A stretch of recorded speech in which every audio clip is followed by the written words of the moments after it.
শৈবা পটেশ্বৰী স্বামীক দেখিয়া শপতে কৰিলে সেব। শৈবাক কথাটো কওঁ বুলি আহিছিলে। শৈবাই হৰিচন্দ্ৰই কিবা ক'বলৈ নপাওঁতেই হৰিচন্দ্ৰক দেখা পাই দৌৰ মাৰি গৈ ভৰি ধৰি সেৱা কৰিলে। সেৱা কৰি মুখলৈ চাই গ'লে আপোনাক বিৱৰণ দেখিছোঁ, কিবা অঘটন ঘটিল নেকি? তেতিয়া শৈবাক ক'লে, শুনা মহাদয়, যেন কথা শুয়া আছে, বিশ্বামিত্ৰ ঋষি মূত সুজিলত দান দিলো সামৰাজে। তুমি আমি ৰোহিতাস্য দিলো সবে ধনধান, ৰাজ্যত থাকিবে নেদন্ত আমাক যাইবে লাগে আমি আনথান। মই এনেকুৱা ঘটনা হ'ল, সকলো দিলোঁ। এতিয়া আমি তিনিটা, শৈবা তুমি ৰোহিতাস্য, আমি তিনিটা ইয়াত থাকিবও আমাৰ অধিকাৰ নাই, আমি ইয়াৰ পৰা গুচি যাব লাগিব।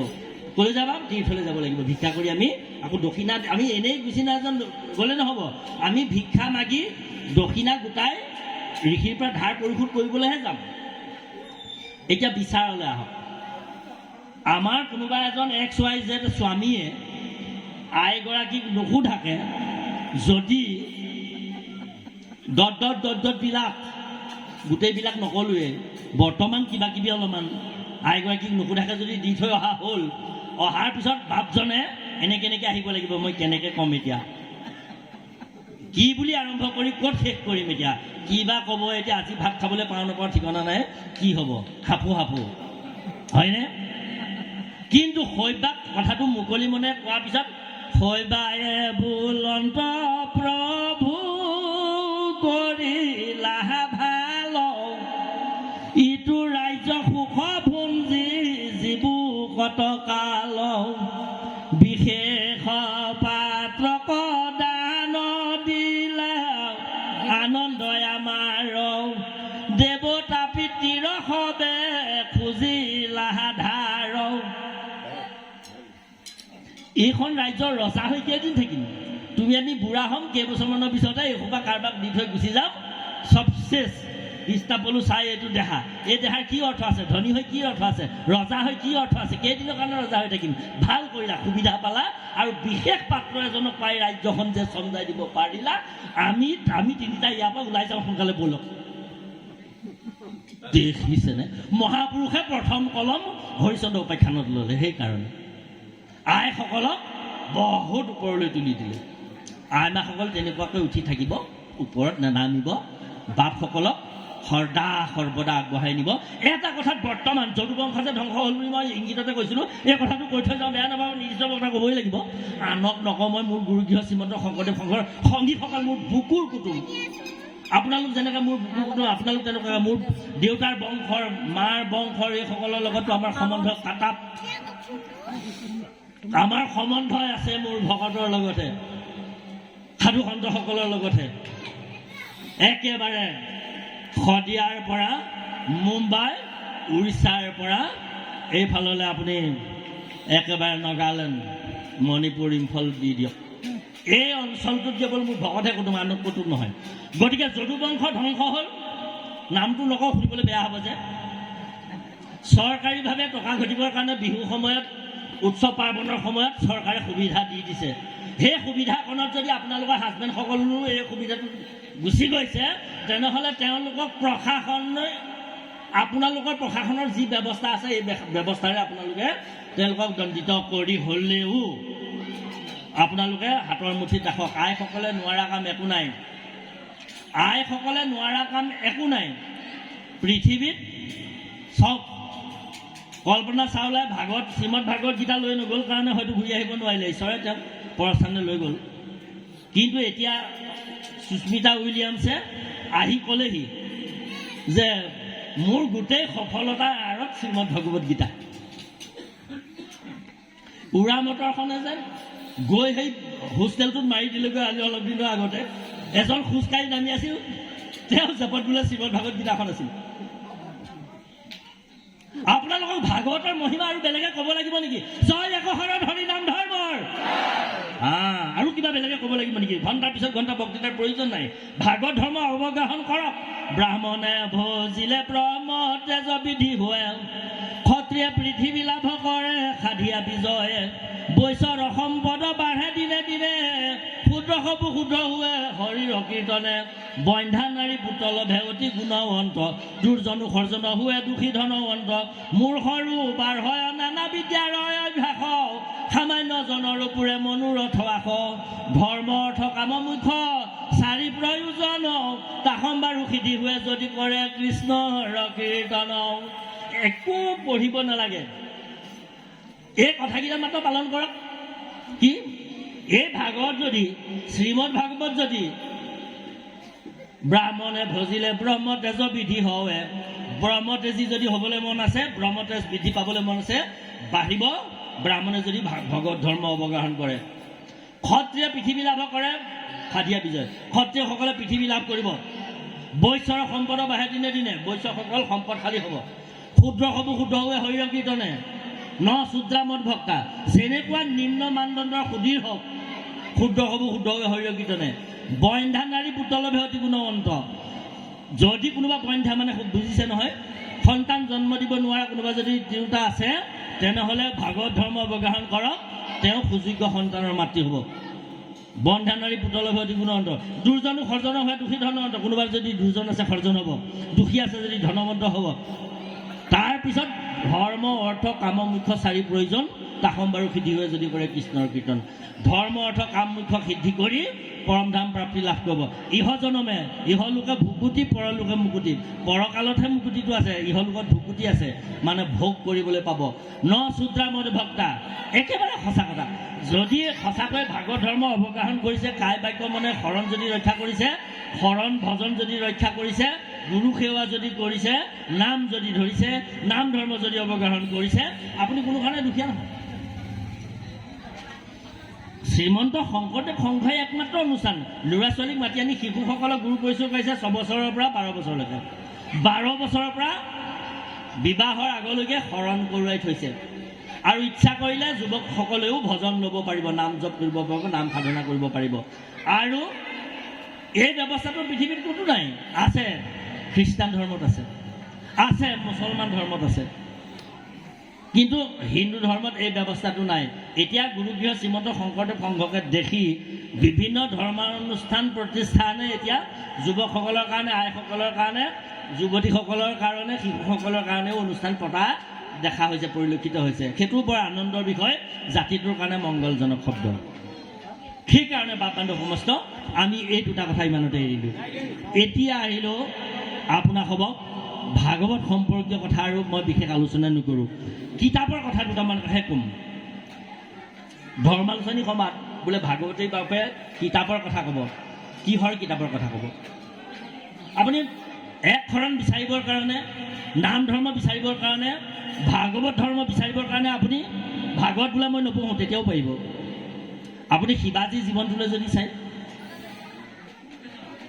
শংকৰদেৱক গুৰু নোবোলে আপুনি গুৰু বুলিবলৈ বাপ বুলি বাধ্য হ'ব যদি শিৱাজীৰ ওচৰলৈ যায় শিৱাজীয়ে এদিন ৰামদাসৰ ওচৰৰ আশ্ৰমলৈ গ'ল শিৱাজী গুৰু ৰামদাসে বহি আছে কিবা এটা চিন্তা কৰি শিৱাজীয়ে ঘোঁৰাত ৰাখিলে নামিলে শিৱাজীয়ে ৰামদাসদেৱক সেৱা কৰিলে ৰামদাসে কিবা চিন্তা কৰি থকা দেখি সুধিলে গুৰুদেৱ আপুনি কি ভাবি আছে বোলে অঁ মই ভাবি আছোঁ কিবা কথা এটা বৰ চিন্তাত পৰিলোঁ মই কি হ'ল বোলে মোৰ একমাত্ৰ ল'ৰাটোৰ অসুস্থ গতিকে মই ল'ৰাটোৰ কাৰণে মোক অকণমান পথ্যৰ দৰকাৰ হৈছে গতিকে মই ৰাজবৈদ্য ধনন্তৰীক সুধিছিলোঁ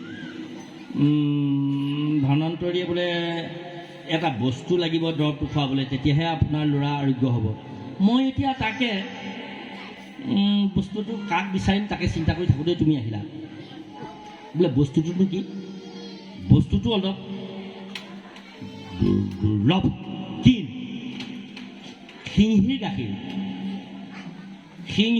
সিংহৰ গাখীৰ মানে মাইকী সিংহী বুলিছে সিংহীৰ গাখীৰ দুগ্ধৰ প্ৰয়োজন সিংহীৰ দুগ্ধৰ প্ৰয়োজন অঁ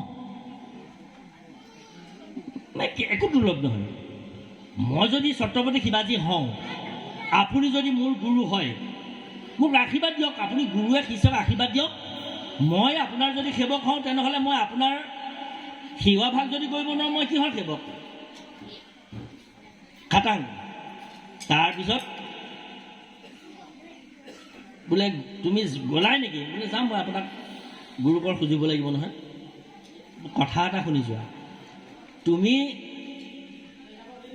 নিভাজ সোণৰ ভিংগাৰ এটা লৈ যাব, পাত্ৰ এটা লৈ যাবা। যদি ভেজাল হয়, অস্ত্ৰধাতুৰে নিৰ্মিত কিবা হয়, পাত্ৰ হয়, তাত শিঙি গাখীৰ নাথাকিব, বসুমতীক গ্ৰাস কৰিব। তুমি নিভাজ সোণৰ পাত্ৰ এটা লৈ যাবা। তথাস্তু গ'ল। তেওঁ ৰজাৰ কথা, নিভাজ সোণৰ এটা পাত্ৰ লৈ হাতত খাৰে ভৰিত খাৰে ঘোঁৰাত উঠি ঘোঁৰা ঢুকাই গুচি গ'ল। অৰণ্য ঘূৰি ফুৰিছে। দৈবাত অৰণ্যৰ মাজত দেখিলে এটা পুখুৰীৰ পাৰত নিৰ্জন স্থানত এজনী সিংহই দুটি পোৱালি লৈ শুই আছে। পোৱালি দুটাই সিংহীগৰাকীৰ মানে সিংহীজনীৰ গাখীৰ খাই আছে। শিৱাজীয়ে আঁতৰৰ পৰা নিৰীক্ষণ কৰিলে সিংহী হয়। ঘোঁৰাটো বান্ধিলে, ঘোঁৰাটো হয়তো ভয় খাই পলাব পাৰে, ঘোঁৰাটো বান্ধিলে, নামিলে, কাপোৰ কানি সকলো গুচাই 3 বস্ত্ৰ পৰিধান কৰিলে, পিন্ধিলে, ভিংগাটো ঘোঁৰা জিমৰ পৰা উলিয়াই ল'লে, লৈ অলপ দুখোজ এখোজকৈ সুদা ভৰিৰে আগবাঢ়ি গ'ল বননিৰ ওপৰেদি। সিংহজনীয়ে শুই আছিলে, মানুহৰ শব্দ শুনিলে মাটিত আৰু গোন্ধ পালে। সিংহীজনী একেবাৰে থিয় হ'ল, পোৱালি দুটাও থিয় হ'ল মাকৰ দৰে। হৈ সিংহজনীয়ে নেগুৰ পকাব লাগিল চিকাৰ ধৰিবৰ কাৰণে, মানে শিৱাজীক আক্ৰমণ কৰিবৰ কাৰণে। সিংহীজনীয়ে যেতিয়াই শিৱাজীলৈ চালে, শিৱাজীয়ে পাত্ৰটো আগতে থৈ আঁঠু কাঢ়ি ক'লে, হে মাতে, হে মাতা, তোমাৰ ওচৰলৈ আজি মই 3য়জন পুত্ৰ উপস্থিত হৈছোহি। মোৰ গুৰুকৰ সুধিব লাগে, গুৰু সেৱা কৰিব লাগে, মোক দয়া কৰি তুমি অলপমান দুগ্ধ দিয়া, মোৰ গুৰুদেৱৰ প্ৰয়োজন হৈছে। গতিকে যদি তুমি দুগ্ধ নিদিয়া, তোমাৰ 3 নম্বৰ ল'ৰাটোক তুমি এইমাত্ৰ ভক্ষণ কৰা আৰু উদৰ পৰাই ভক্ষণ কৰিব পাৰিবা। মোৰ ঘোঁৰাটোও বান্ধি থৈছোঁ। গতিকে শিৱাজী জীয়াই থাকি লাভ নাই। যদি গুৰু সেৱা কৰিবই নাজানো, গুৰুক কৰ দিবই যদি নাজানো, তেনেহ'লে মোক যি ইচ্ছা তাকেই কৰা। এই বুলি কৈ মূৰ ধুৱাই ভূমিত শিৰ থৈ সিংহীজনীৰ ফাললৈ চাই সেৱা কৰিলে। এতিয়াও যদি আপোনাক কুকুৰ এটা কামুৰিবলৈ আহে, আপুনি আত্মাসেৱাটো শিকি লওক। তাতো আত্মা আছে, ময়ো আত্মাই আত্মাক কেনেকৈ কামুৰিব, এই আত্মাসেৱা শিকি লওক। আপোনাক কেতিয়াও সি কামুৰিব নোৱাৰে। সদু বৰল এটাই আপোনাক জীৱনত কামোৰ মাৰিব নোৱাৰে, যদি সেইমতে আপুনি জীৱন যাপন কৰিব পাৰে। সেইটো বাদ আপুনি আগবাঢ়ি গ'ল। এওঁ মূৰ ধুৱাই সেৱা কৰিলে, ক'লে সেইদৰে। সিংহজনী পুনৰ শুই দিলে, পোৱালি দুটাই গাখীৰ খালে। ভিংগাৰটো লৈ তেওঁ গাখীৰ খীৰাই পোৱালিকেইটাক আঁতৰাই, পোৱালিকেইটাইও এনেকৈ আঁতৰি দিলে। গাখীৰ খীৰাই পুনৰ আকৌ তেওঁ সেই মুখাখন লগাই, মুখীয়াখন লগাই, কোপাটো লগাই লাহেকৈ সিংহীৰ পদত সেৱা কৰি ঘোঁৰাত উঠি আহিল। কাপোৰ কানি পিন্ধি ৰামদেৱক, ৰামদাসক উপহাৰ দিলেহি গুৰুদেৱ, এয়া সিংহীৰ গাখীৰ। দাসে ক'লে, শিৱাজী, সঁচাই তুমি ছত্ৰপতি শিৱাজী, সঁচাই তোমাৰ গুৰু ভক্তিৰ উৎকৃষ্ট নিদৰ্শন। মোৰ ল'ৰাৰ একো অসুখ হোৱা নাই, মোৰ ল'ৰা অসুস্থ নহয়। মই তোমাক পৰীক্ষাহে ল'লোঁ, উত্তীৰ্ণ হ'লা। এইদৰেই গুৰু সেৱা কৰিবা। সঁচাকৈ তুমি ছত্ৰপতি শিৱাজী। গতিকে কিতাপে কি শিকাইছে? পৃথিৱীত এনেকুৱা এজন গুৰু নাই যিয়ে এটা বাণী নিজ হাতে লিখিলে। হজৰতে লিখা নাই, যীশুৱে লিখা নাই, গুৰু নানকে। এইফালৰ পৰা আপুনি গুৰুসকলৰ নাম লিখি আহক।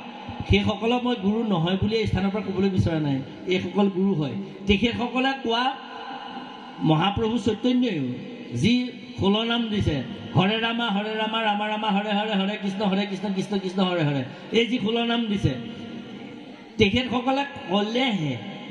কিন্তু আমাৰ মহাপুৰুষ গুৰুৱে আমি নাজানো বুলি, আমি নুবুজো বুলি, তেওঁ সেইখিনি সময়ত, যি সময়ত চিয়াহী নাছিল, তেওঁ নিজে বিবেচনা কৰি শিলিখা, আমলখি, ভোমোৰা এইবিলাকৰ ছাল আনি তাত কলি গৰুৰ মুঠ দি, ৰাতি লাইটৰ ব্যৱস্থা নাছিল পঢ়িবৰ কাৰণে, ৰাতি ভকতে কেনেকৈ পঢ়িব? বুন্দা কেঁচুৰ ৰস দিলে, এতিয়াও বুন্দা কেঁচু গছক মাৰি কেতিয়াবা ৰাতি পাইছে নহয়, পোহৰ হৈ যায় যে দেখিছেনে? গুণা কেঁচু ৰস দিলে দি শাস্ত্ৰ লিখিলে ৰাতি পঢ়িব পৰাকৈ মাতৃভাষাত প্ৰাঞ্জল কৰি অতীতৰ পৰা পূৰ্বে আদি নিৰঞ্জনে অনাদিত কৰিলে ভাগৱত, অনাদি অনন্ত আগত কৰিলে, অনন্ত কহিলে কালপুৰী নাৰায়ণ, কালপুৰে সূৰ্য নাৰায়ণ, সূৰ্য নাৰায়ণ শংখ নাৰায়ণ, শংখ নাৰায়ণ শ্ৰী নাৰায়ণ, শ্ৰী নাৰায়ণ ব্ৰহ্মা, ব্ৰহ্মাই নাৰদক, নাৰদে ব্যাসক, ব্যাসে শুকক, শুকে পৰীক্ষিতৰ সভাত ক'লে। এনেদৰে ভাগৱত আহিছিল। কিন্তু সেই ভাগৱত সংস্কৃতত আহিছিল। দুৰ্বোধ্য খাঙি ভাৰ লৈ ফুৰিব লাগিলেহেঁতেন। এটা মানুহে এখন ভাগৱত লৈ ফুৰিব নোৱাৰিলে তেতিয়া নোৱাৰিছিল। কিন্তু এতিয়া মহাপুৰুষ কৃপালু গুৰুৱে মাতৃভাষাত প্ৰাঞ্জলকৈ আমাক ইমান সুবিধা কৰি দিলে। ইমানখিনি দিয়াৰ পিছতো গীত, নৃত্য, বাদ্য, ভাওনা গোটেই অৱদানবিলাকৰ কথা নকওঁ, তথাপিতো আমি শংকৰদেৱক যদি গুৰু নুবুলো তেনেহ'লে আমাতকৈ আৰু দুখী, আমাতকৈ আৰু অপৰাধী কোনো থাকিব নোৱাৰে। মহাপুৰুষ গুৰু যে অনন্ত কোটি ব্ৰহ্মাণ্ডৰ ঈশ্বৰে আহি যে গুৰু হ'লহি, এয়া শ্ৰীমন্ত শংকৰদেৱ সংঘই ষোলকলাই ঘোষণা কৰিলে, স্বীকাৰ কৰিলে।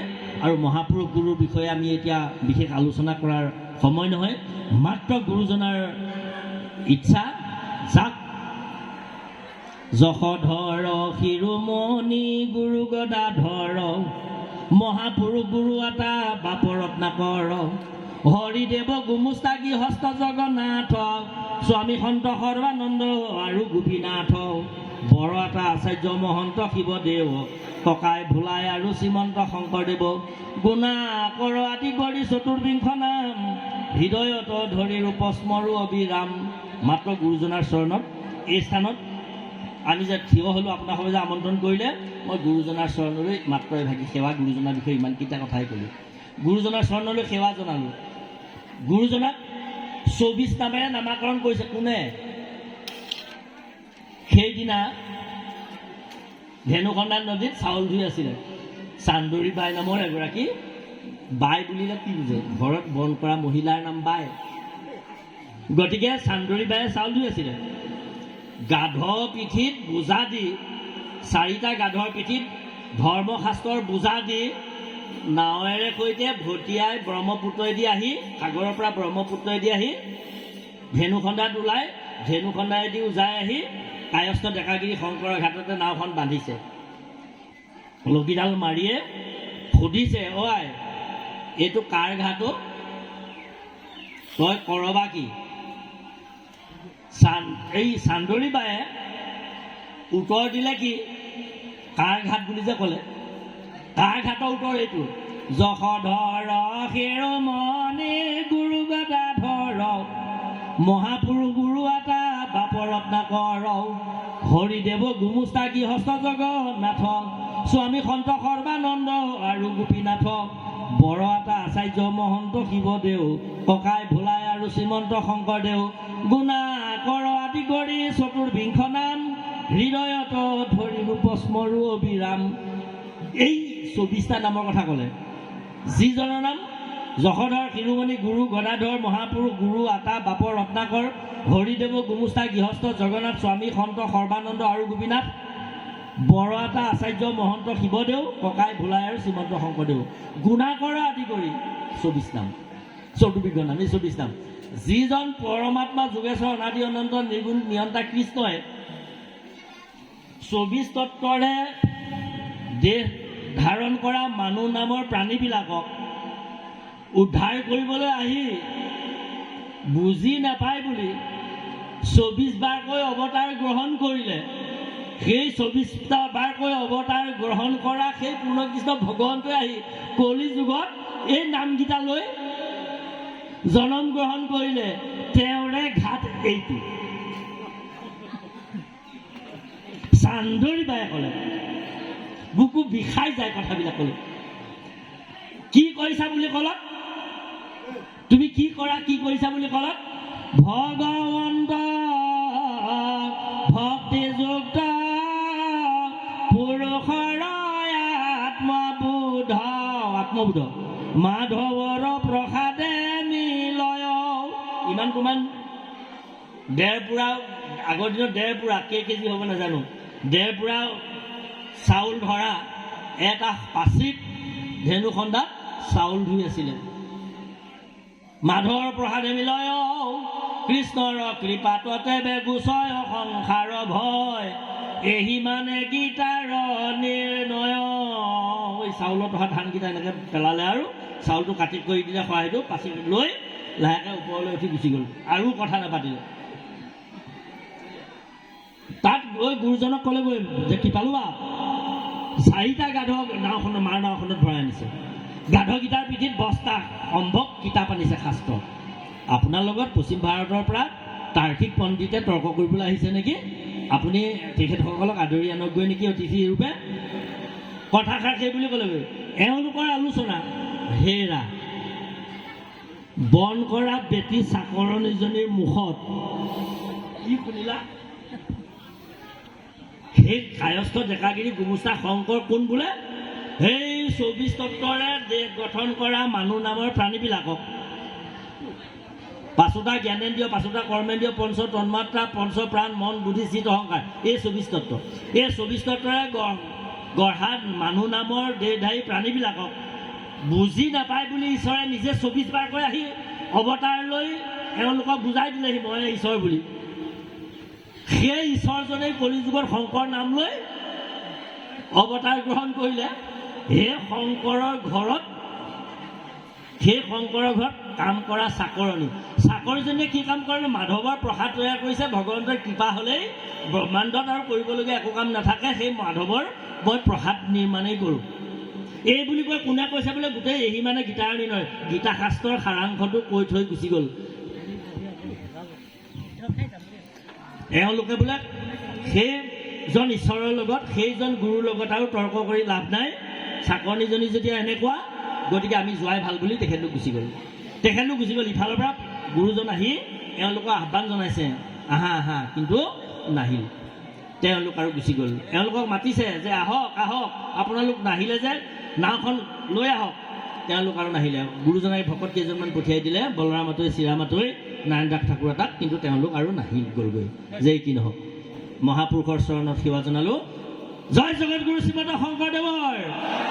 শংকৰদেৱ যে অনন্ত কোটি ব্ৰহ্মাণ্ড ঈশ্বৰ, গুৰুৱেই নহয়, কবিয়ে নহয়, সাহিত্যিকেই নহয়, দাৰ্শনিকেই নহয়, পণ্ডিতেই নহয়, এই কথাটো আৰু ইয়াত আলোচনা নকৰোঁ, খাটাং হৈ গ'ল। এতিয়া আমি গুৰুগৃহ শ্ৰীমন্ত শংকৰদেৱ সংঘৰ সংগী, আমাৰ সংগীসকলৰ কৰ্তব্য সম্পৰ্কে মই 3 মিনিট ক'ম। গতিকে সোণালী জয়ন্তী আপোনালোকে